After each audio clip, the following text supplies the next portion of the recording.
The Tale of Peter Rabbit. Once upon a time, there were 4 little rabbits, and their names were Flopsy, Mopsy, Cottontail, and Peter. They lived with their mother in a sandbank underneath the root of a very big fir tree. "Now, my dears," said old Mrs. Rabbit one morning, "you may go into the fields or down the lane, but don't go into Mr. McGregor's garden. Your father had an accident there. He was put in a pie by Mrs. McGregor. Now run along and don't get into mischief. I am going out." Then old Mrs. Rabbit took a basket and her umbrella and went through the wood to the baker's. She bought a loaf of brown bread and 5 currant buns. Flopsy, Mopsy, and Cottontail, who were good little bunnies, went down the lane together to gather blackberries. But Peter, who was very naughty, ran straight away to Mr. McGregor's garden and squeezed under the gate. First, he ate some lettuces and some French beans, and then he ate some radishes. And then, feeling rather sick, he went to look for some parsley.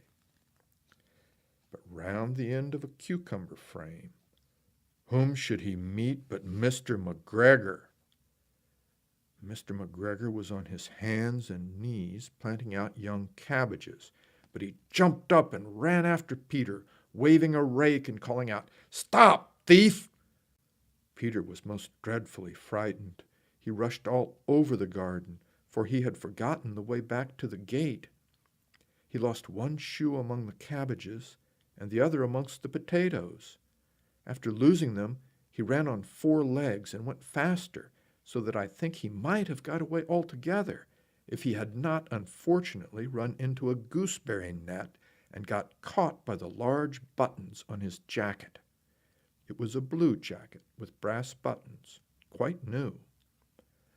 Peter gave himself up for lost and shed big tears, but his sobs were overheard by some friendly sparrows, who flew to him in great excitement and implored him to exert himself. Mr. McGregor came up with a sieve, which he intended to pop on the top of Peter, but Peter wriggled out just in time. Leaving his jacket behind him, he rushed into the tool shed and jumped into a can.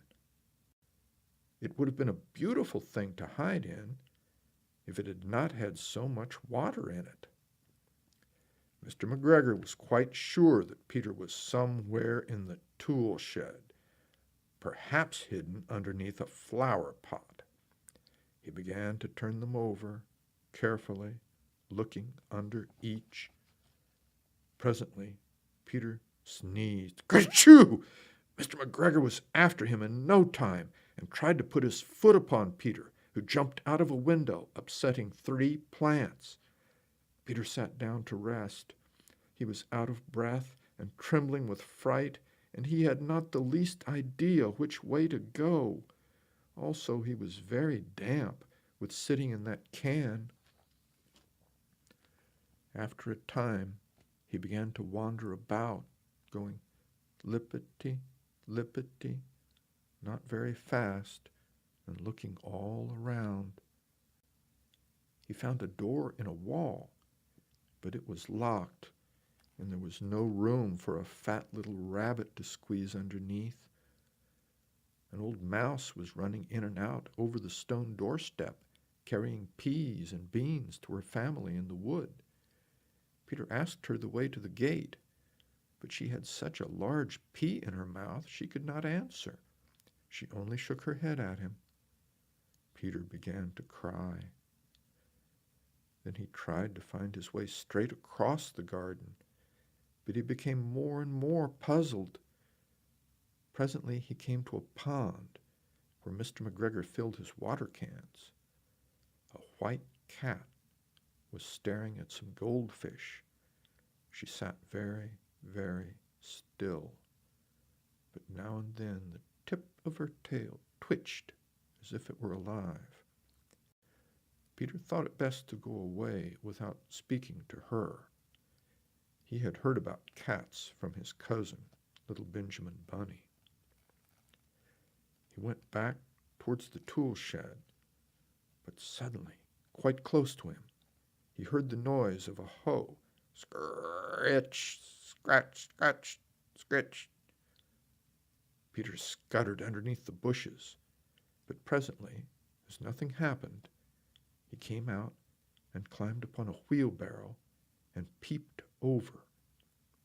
The first thing he saw was Mr. McGregor hoeing onions.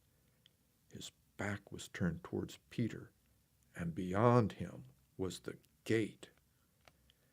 Peter got down very quietly off the wheelbarrow and started running as fast as he could go along a straight walk behind some blackcurrant bushes. Mr. McGregor caught sight of him at the corner, but Peter did not care. He slipped underneath the gate and was safe at last in the wood outside the garden. Mr. McGregor hung up the little jacket and the shoes for a scarecrow to frighten the blackbirds. Peter never stopped running or looked behind him till he got home to the big fir tree. He was so tired that he flopped down upon the nice soft sand on the floor of the rabbit hole and shut his eyes. His mother was busy cooking. She wondered what he had done with his clothes. It was the second little jacket and pair of shoes that Peter had lost in a fortnight. I am sorry to say that Peter was not very well during the evening. His mother put him to bed and made some chamomile tea, and she gave a dose of it to Peter, 1 teaspoonful to be taken at bedtime. But Flopsy, Mopsy, and Cottontail had bread and milk and blackberries for supper. This has been an Augusta State University audio text. All rights reserved. Copyright 2009. Thanks for listening.